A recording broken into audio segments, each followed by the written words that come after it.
So the first bit of the passage was a little bit challenging because we had headwinds and we were basically trying to motor against them. And by the time we got closer to Tarifa and the actual strait, two thunderstorms kind of broke off on the two coasts, both in Africa and in Spain.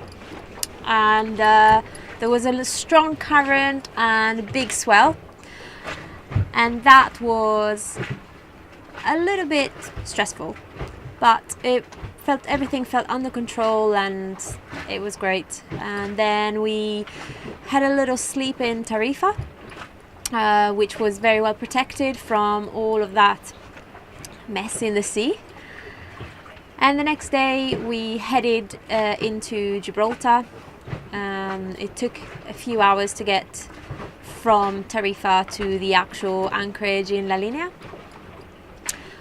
We stopped off in La Linea in Gibraltar to get ready for the next leg of our passage. And once we were all stocked up and we had our wind vane mounted and everything else, we set off again. And that was probably the best moment of the passage, because we officially entered the Med at that point. We had Africa on one side and we could actually see it this time, and Spain on the other, the rock behind us.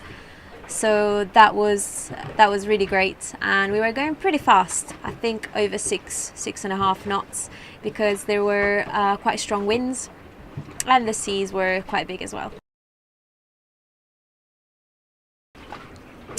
The traffic in Gibraltar wasn't much of an issue.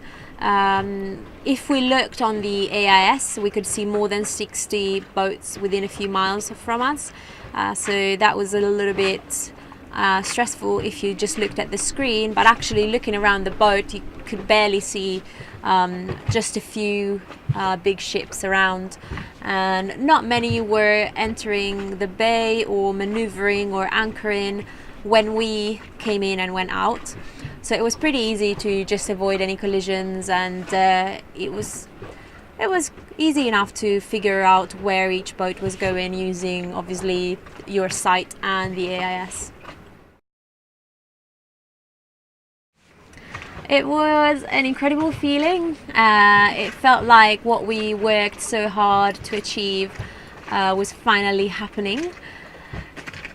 At that point, we weren't really thinking that that was not our destination. We were just about to enter the Med and start another tough leg to get to where we really wanted to get, which is the Balearic Islands. But it was a really, really great feeling of achievement, and just, being able to see the two different coasts and the rock and everything just felt great. So that is Gibraltar. You can see the rock and the other side of the bay, and then the Strait of Gibraltar. And then hopefully you can see Africa. You see that mountain in the middle? Follow our sailing adventures with Wetsuit Outlet.